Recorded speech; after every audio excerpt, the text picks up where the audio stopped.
pass or fail. You're doing it already. Did it work? Excellent. Thank you so much, Kyle. Okay, so this book, Second Nature, which Timothy said some really nice words about, I'm sure Glad's not keeping his three-legged table aloft at this time. But I've never heard that interpretation of how the title, might be a little bit more ethereal than sort of scientific. And ethereal stuff's good. I like poetry, for instance, and painting. But in my case, I am an ethologist, someone who studies animal behavior. So we all try to do what we're good at, or use what we're good at to try and change things. And so my knowledge of animal behavior, which is sort of my expertise, that's my way. That's the approach I take to try to make the case for animals who I regard as my clients. Animals are my clients. And it's very fulfilling, and this is one of the favorite things, pardon me, that I do in my work. I also just want to say hats off to the Emersons, who, if you've never stayed at the Emersons B&B, which I stayed at last night, it's great. They even have a really high quality bike that you can get on and go for a bike ride. I had a 20-mile bike ride this morning on the fantastic Madison bike trails. I did a loop. I had a map with me. Steve showed me the map. I love the bike ride, as Timothy mentioned, and wow, what a treat on a day like this to bike. So that's another reason why coming to speak at places is a real treat. And then, of course, finally, just thanks to you for coming and taking the time out on this day to be here today and listen to me. Can everyone hear me okay? Yeah. Okay. If I sort of start doing this and you can't hear me, let me know. Of course, you never heard that. So, so moving on, a little bit. This book has a bit of autobiography in the first chapter, so I'm actually starting off with a little tale about myself. I don't think it's actually in the book, but it's relevant to what I'm going to talk about. And many years before I became a macho biologist, in fact, about at the age of 9, I used to go to a summer camp as a child, and around that age, I would be hanging out at this wetland ditches that lined the railway tracks just in front of the lake where I was. This is north of Toronto, and the freight trains would carry freight around the lakes. And I guess they dug these ditches to make the tracks or whatever, to lay the tracks, and they became really nice wetlands. And I used to like hanging out there between chores and the swimming session or whatever was going on that day. And one day, a thin, scruffy man came ambling along the tracks, and in one hand he had a dip net and a heavy sack, and in the other hand he had a leopard frog. And he walked up to me and he asked me if I would pull the frog. I was a compliant 9-year-old, so I took the frog in my hand, and he wandered off into the ditch nearby to catch some more frogs. And I realized what was in that heavy sack. And as I stood there with this frog in my hand, I began to see things from the frog's perspective. And I didn't like the frog's prospect. This sort of powerful urge sort of rose up inside me to let this frog go. I didn't want this frog to go to whatever his or her fate was. And so I did. I let the frog go in the grass. I had that sort of satisfying feeling as it leapt off. If you've ever seen a leopard frog leap, they're impressive numbers. It was like, wow, freedom for you. It just felt great. Of course, the man was not quite as thrilled about it. And he came back. He was very angry. I learned a few new swear words that day. And I took a tongue lashing, and if you've had a tongue lashing as a kid from a grown-up, you'll know it's humiliating and it kind of makes you feel small. But I look back on that incident later that day, as I do today, and I know that I did the right thing. I'm really glad I let the frog go and saw things from the frog's perspective. Now, what was the fate of that frog? Probably either fishing bait or perhaps ending up in a dissection tray for a 7th grader to cut open and learn things like, how many chambers are there in the heart of the frog or an amphibian? Where is the spleen in relation to the liver? And what does a gastrocnemius muscle look like in a frog? I'm not going to make the case that these are not useful pieces of information or interesting information. There's, of course, other ways to learn that. What troubles me, in addition, though, to that exercise of harming animals for education, is that kids, by doing this dissection exercise, they learn the oldest lesson in the book when it comes to our relationship to other animals, and that is that they were put here for us, and we can do with them as we please. That's the tacit under the surface lesson that they're getting. It's essentially replicating the kind of might makes right relationship that we've had with animals through history. And might makes right has a very rich history in human behavior. Colonialism, the African slave trade, the denial of rights for women, and subjugation of civil rights, the civil rights movement. These are all manifestations of a might makes right way of thinking, where a certain category of people, usually white Europeans, essentially say, you know, we have the power, the might to do it, it's okay to do it. Now, unfortunately and happily, a lot of these past social ills have been relegated to the history books. But there's one area, a very big domain in human behavior that remains very much in effect, and that is in terms of might makes right, and that's, of course, our relationship to other animals. And I deliberately say other animals because, of course, biologically, we too are animals. We're linked to them. And at this stage in my talk, I usually, but I will not today, go through about 1.5 minutes of a sort of a litany, a very brief litany of some of the many ways that humans exploit and abuse animals. I will go through those slides on Tuesday when I speak at the University of Wisconsin. But this is a lunchtime event. I want people to feel good. Most of my talk is nice pictures of animals, and you'll see that. So, but just suffice to say, there's a lot still wrong with our relationship with animals, that we use and abuse vast numbers of animals. So, having said that, a little bit of background, a little bit of white Europeans. Speaking of white Europeans, a little very brief foray into history. I'm going to mention 3 white males. I've already mentioned myself, and very important figures in this sort of the development and evolution, if you like, of our current relationship with animals. René Descartes' views on animals, the 17th century French mathematician, philosopher, he argued that animals were mere automatons, mindless things that had no feelings and therefore were of no moral consequence.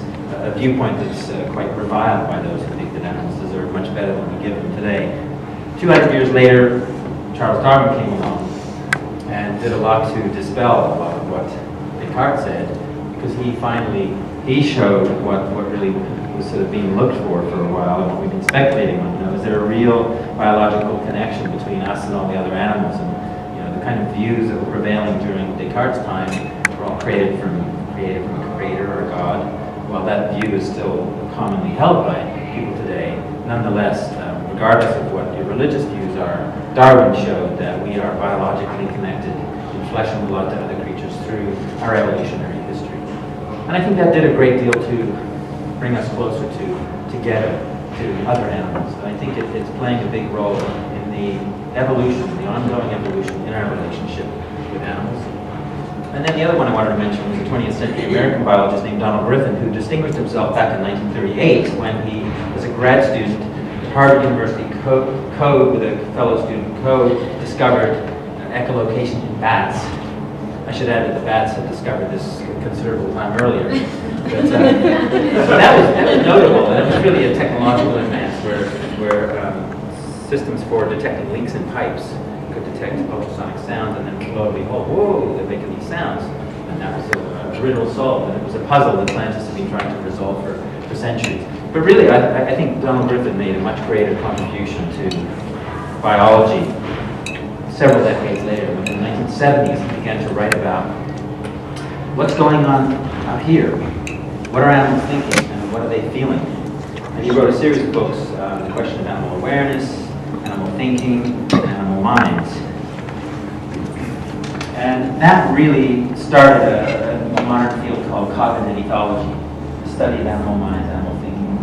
And it's a very legitimate field today. In fact, there's actually a journal called Animal Cognition, a journal dedicated to the study of animal minds. I can tell you through the first half of the 20th century, it was absolutely taboo in the prevailing currents of science to ask questions about what animals are thinking, what animals are feeling.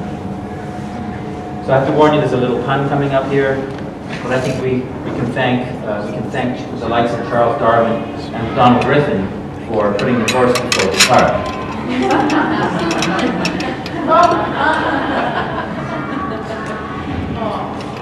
So why does it matter? Why should we be concerned about animals? The answer is they're sentient. They can feel. They have lives that matter to them. They take an interest. They have good sensory systems. They take an interest in their surroundings. And that's very significant, and it has a great deal of significance. So let me now take you through a brief tour of some of the ways that animals experience their worlds.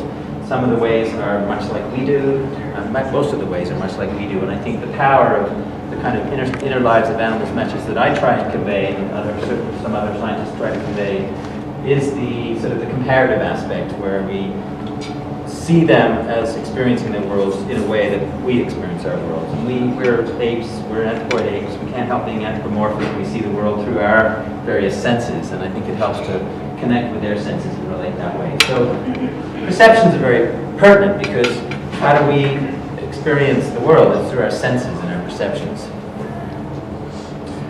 And there's a German term that was coined early in the 20th century called Umwelt, and Umwelt means sensory world, and I love that concept. In fact, I have this fantasy that one day the great filmmakers will start making Umwelt films, where we'll actually experience the animal sensory perspective, albeit probably mainly through a visible lens, because film is a visual medium.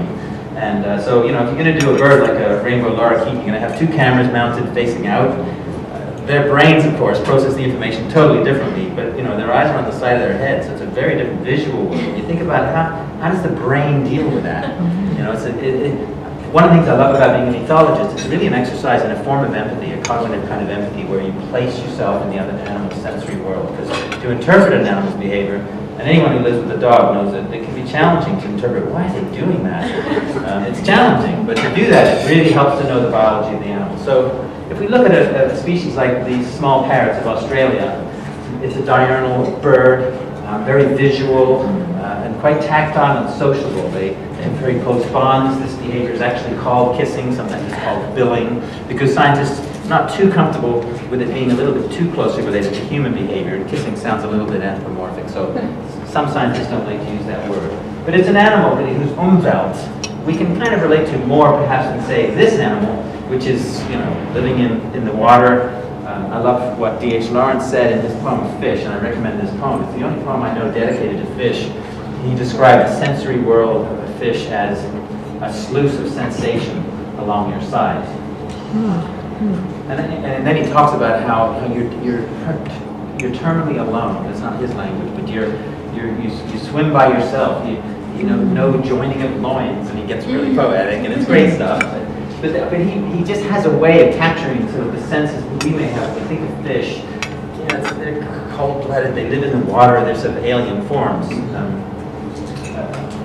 Timothy mentioned the book that I'm working on, which is, you know, it's an ambitious project. Fishes don't have a lot of friends among humans, and I think they need more, and there's good reasons for that. But really, it's quite remarkable what fishes are capable of doing, and I will touch on that later. But in terms of Umwelt, you know, they have all the basic senses we have. They see, they hear. Fishes do make sounds in the water. They communicate by sound. They also communicate by chemical communication, so they have sort of an equivalent sense of smell, albeit underwater. And they touch, of course. They can feel things.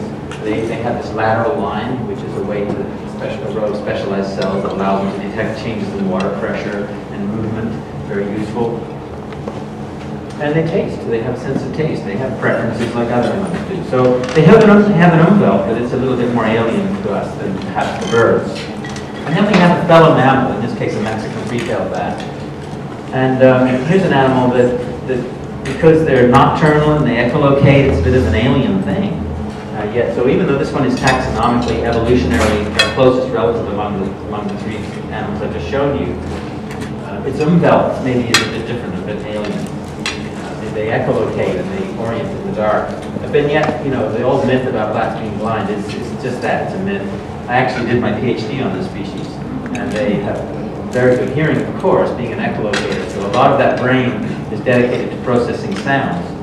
But they're very visual, they're very olfactory. They actually have a scent gland on the top of their head, and there's like a perfume. It's also a signature, a scent signature. They can recognize individuals by the smell. This is all very useful for what's called mother-pup reunion behavior, where each mother has one baby, and if you're a bat, it makes sense to only have one baby. They invest a lot of energy into the baby. They feed them the richest kind of milk in the animal kingdom, except for seals and sea lions, and I think some whales. So it's a very fatty kind of milk. And to do that, they obviously have to reunite with the baby every day, several times. And that's pretty amazing when you consider they live in caves with 5-10 million babies, and only one of them's yours, and it's completely dark, so it's like being blindfolded if you go into this cave. How on earth do they find that baby? And scientific studies, including mine, find that they use a series of cues to do that. One is they use their memory of the spatial geometry of the cave. They know that cave inside and out from their echolocation. So it's sort of like formed a mental map in a way, which is pretty impressive in itself. And then they land in the area where they last left the pup. And when the pups are young, there's such a density in the cave, you'd have about close to 20,000 in the area of this slide. If this was cave wall, you'd have about 20,000 babies. I'd be touching the head of about 100 babies with my hand. It's amazing how packed they are. They don't move very far at that age. They get older, they get bigger, they start clambering over rocks, clambering over each other, and so they do move around a lot more. But fortunately, by that time, the sensory cue which is kicking in at this stage of the reunion, which is recognizing the voice, the pup begins to recognize the voice of the mother. So both mother and pup recognize each other's voice. Certainly the mother recognizes the baby. And I provided some evidence that it looks like the pup begins to recognize the mother's voice. Just as we can pick up the phone and recognize many people on the phone by their voice, they have a good skill with that. And then the very last step, because some voices can be similar. Evolution generally favors nursing your own baby, although there is evidence for adopting orphans by mothers who may adopt their own pup. So there is evidence of that. But the final test is the scent gland, the perfume. They check the perfume.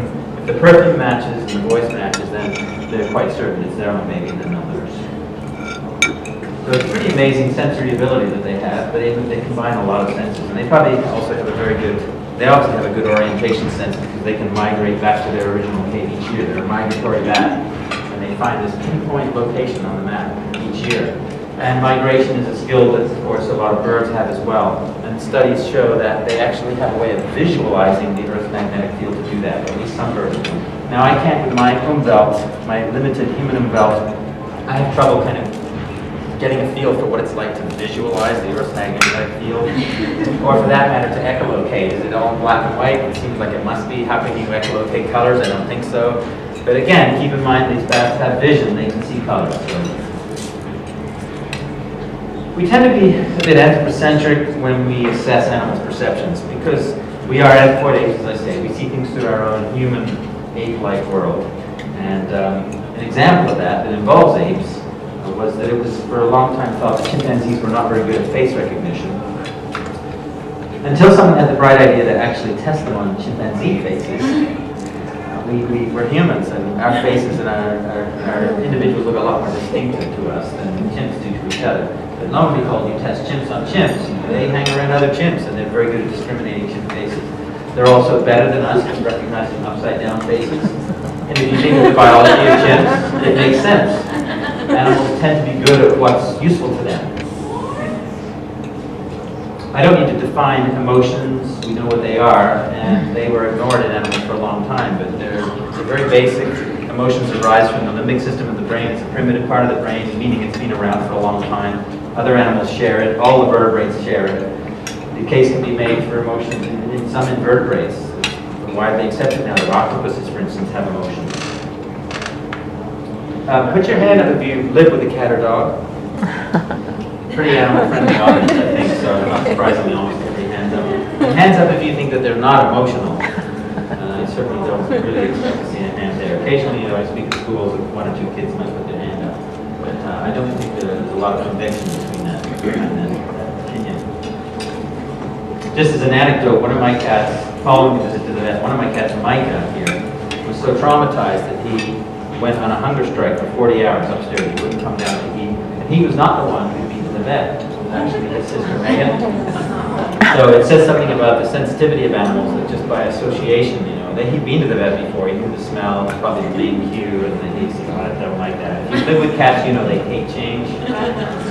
Dogs are a little bit more flexible about that. Later, when he went to the vet and she stayed home, she seemed to be more affected by it when he came home. So it's an interesting, albeit sample size of 2, not very scientific, but an interesting phenomenon there, sort of an emotional osmosis. But we don't have to depend on anecdotes to appreciate animals' emotions. I'll describe just a couple of studies. I describe these in more detail in the book. But a couple of studies that undermine a common assumption we make about animals, and that is that they kind of only live in the moment. These are sort of studies that reveal long-term emotional tenors in animals. Studies find that mother baboons who have lost an infant, disease or predation or what have you, they show both behavioral and physiological responses that mirror those of women who've lost a child. We know it's a grievous loss. It's a terrible loss. And the way that's reflected in humans is there's a hormone called glucocorticoid hormones that go up in the bloodstream for about a month. So this sort of seems to reflect that really intense early grief and bereavement and loss that we suffer. And of course, we know that friends and relatives, family members, etc., they also feel the pain. It's not just one person who feels the loss. And studies with baboons show that they also show a similar type of response. Their glucocorticoid hormones go up in the mother who's lost the infant, goes up for about a month significantly and then subsides. And their closest friends, family members, and relatives in the troop, as it's called, in the social community, also show a rise in these hormones, albeit to a lesser degree. So certainly the physiology suggests a similar type of emotional affect. In terms of behavior, we rally around, we offer moral support, we send flowers, bring soup over, things like that. Baboons don't make soup, and as far as I know, they don't send flowers to each other, but they do change their behavior. They increase their social networks by grooming. Grooming is an important social behavior in baboons. It's very important human behavior too, touch, massages. We know it's very therapeutic for us, and so the interpretation is that it's a form of therapy to ease the pain of the loss. And that's the terminology the scientists use, bereavement, therapy. And these are terms that are historically not being applied to non-human animals. I can summarize this recent study with starlings in 4 words. Caged birds become pessimistic. And similar, birds that live in a very enriched environment have a more optimistic or positive outlook on the world. And there's a clever way of testing that that's being called cognitive bias, and it's being done with pigs and rats and some other species as well. And I think it's really telling that scientists are now applying words like pessimism and optimism to a non-human animal. And starlings, I think we can probably safely say they're representative of other birds. So if starlings show this pattern of behavior, then it's probably safe to say that crows and hawks and perhaps chickens and other species also have a similar response. And so these studies, the studies like the baboon study and these bird studies, are really undermining this common perception that we have that animals sort of just live in the moment. You know, however they're feeling at that time. It's as if life's a series of sort of snapshots instead of a film that plays out with memory of past events and emotional attachment to those memories and the planning for future things. And the scientific evidence showing that the latter is the case. That these animals, they're living in a much more complex emotional and cognitive world than we used to think